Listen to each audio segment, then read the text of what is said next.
Agora sim, nós retomamos o contato com o professor.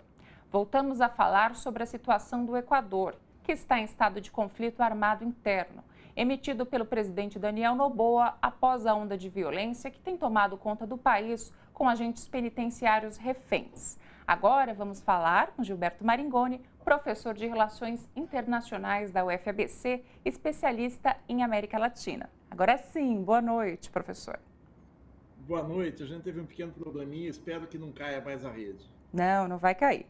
Bom, professor, eu quero saber qual que é o peso da dolarização e da perseguição contra Rafael Correa no crescimento da criminalidade do Equador. Olha, você está me fazendo uma pergunta muito direta sobre dois temas centrais numa confluência de crises que o Equador vive e que explode, sem trocadilho, mas que tem esse desenlace dramático nessa semana. A dolarização foi instituída em 1998 numa situação de crise econômica e ela mostra para os entusiastas desse tipo de saída, como o presidente Javier Milei na Argentina, que o país perde totalmente a sua soberania e a capacidade de emitir moeda, ou seja, de ter uma política autônoma em situações de extrema carência de divisas. Falando em português, claro, eu quero falar isso, como é que isso se aplica na crise atual e como é que a perseguição ao Rafael Correa também compõe esse quadro de turbulências que o Equador vive hoje. A gente está assistindo no Equador uma situação de falência total do Estado na área de segurança. O Estado Nacional não consegue mais, através dos seus órgãos de defesa, de repressão, coibir um avanço do crime organizado, não só na sociedade, mas dentro do aparato do próprio Estado. E isso a gente pode resumir numa frase: é resultado das políticas de desmonte do Estado, das políticas pró-mercado, das políticas neoliberais. Longe de ser uma frase de um esquerdista, isso é hoje constatado por qualquer analista sério. O que aconteceu nos últimos anos no Equador que levou a esse desenlace? Muito rapidamente, 3 crises econômicas sérias. A primeira delas, o preço do petróleo.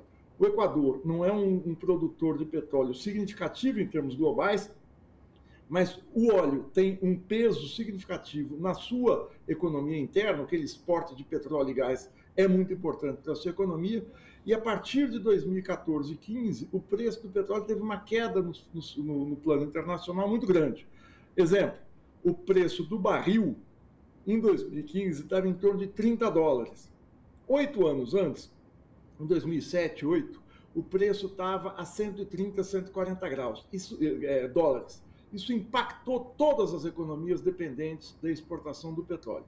Segundo, o Equador foi um dos países que vivenciou mais profundamente a crise da pandemia. É um país de 18 milhões de habitantes que teve 67 mil mortos. Para que essa numeralha não fique abstrata, vale dizer o seguinte: o Brasil tem 200 milhões de habitantes. É 10, 11 vezes mais que o Equador e teve 700 mil mortos. O Equador, com 10 vezes menos população, teve 10 vezes menos mortos. Ou seja, é algo equivalente ao Brasil. Mas numa situação em que a gente assistia na cidade de Guayaquil, a cidade do Porto, a segunda mais importante, mortos espalhados pela rua. Não havia condições da saúde pública, do serviço funerário, recolherem as pessoas. Isso também impactou fortemente. E a terceira grande crise é causada por uma turbulência política. A turbulência política qual é? Elege-se no Equador o presidente, numa disputa acirrada em 2020, o presidente Guilherme Lasso, um ex-banqueiro, um homem do mercado, que resolve aprofundar um processo de privatização de vários ativos estatais, vários serviços públicos, entre eles a segurança, que já vinha do governo anterior de Lenín Moreno. Isso faz com que entre em crise, em colapso, várias áreas da administração. Uma delas, muito importante, é a área de transportes. O aumento do preço do bilhete de ônibus, o aumento do preço do transporte no Equador suscitou uma mobilização popular muito intensa. Essa mobilização se transforma, em 2023, num pedido de impeachment por corrupção, por várias outras acusações do presidente Lasso, numa Assembleia Nacional, num Congresso com o qual ele é minoria. Para tentar escapar desse impeachment, Uhum. Para tentar escapar, ele usa um mecanismo constitucional que se chama morte cruzada. É um parlamentarismo meio esquisito, porque o Congresso decreta seu impeachment e ele tem a prerrogativa de dissolver o Congresso. Dissolve tudo, zera o jogo. Esse zerar o jogo, no meio dessas crises todas, gerou uma campanha eleitoral cheia de turbulências. Onde é que entra a perseguição ao Rafael Correa? Rafael Correa governou o Equador de 2007 a 2017, num governo com forte impacto social, progressista, de fortalecimento dos serviços estatais, de redução da criminalidade, mas quando ele sai do governo, quem assume é Lenín Moreno, seu ex-vice, que resolve fazer um giro na política equatoriana. Uma das consequências é a perseguição a Correa, que se exila na Bélgica. Muito resumidamente é isso, mas tem muito mais a falar. Perfeito, professor. Vamos para a segunda. Os Los Choneros são um braço do cartel, né, mexicano de Sinaloa. Como é que você avalia a reação do presidente do Equador até agora, né, do Daniel Noboa, a esse conflito? Pode acontecer um fortalecimento do narcotráfico, como no México? Bom, o narcotráfico já está muito forte no Equador. E o narcotráfico está muito forte pela dissolução desses aparatos estatais ou pela privatização do aparato estatal de segurança. Segundo lugar, o fato de ter uma economia dolarizada facilita a lavagem de dinheiro do narcotráfico no Equador. O Equador é um país que faz fronteira com a Colômbia e com o Peru, os dois maiores produtores de cocaína do mundo. Nessa situação, enquanto existiam as Farc, as Forças Armadas Revolucionárias da Colômbia, elas serviam como um anteparo, elas negociavam com os cartéis de droga, o tráfico internacional estava restrito à Colômbia e ao Peru. Quando as Farc acabam, vários ex-comandantes são dissolvidos, vários ex-comandantes entram no tráfico de drogas, junto à fronteira do Equador. Vem a facilidade da segurança estar muito enfraquecida no Equador. E passa a haver uma rota que penetra no Equador e o tráfico é feito através do porto de Guayaquil.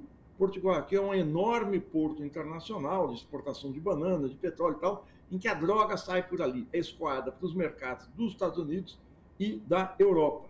Então, isso fortaleceu muito esses 22 grupos de narcotráficos, de narcotraficantes, do crime.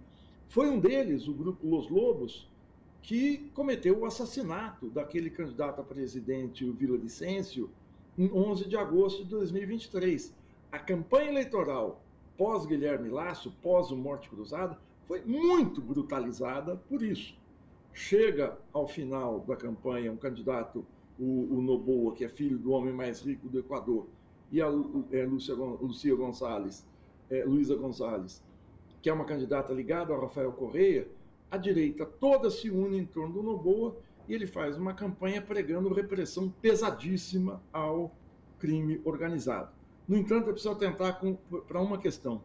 O crime organizado, nessa dimensão, ele só existe porque esses agentes criminosos estão entranhados na máquina estatal. Ou seja, não é na corrupção de um agente penitenciário, do guarda da esquina. É corrupção pesada de gente da área de exportação, de gente da área do porto, na Assembleia Nacional, em altos escalões do governo. Não existe um corte que você possa fazer para diferenciar, olha, aqui está o Estado, aqui está o crime organizado. Tudo passa a ser muito junto e misturado, daí a dificuldade do combate a essa altura dos acontecimentos. Perfeito. Professor, análise muito boa nesse tempo que a gente tem aqui no jornal, mas vai ter muito desdobramento no Equador e o seu jornal está sempre aberto. Muito obrigada, viu? Muito obrigado a vocês.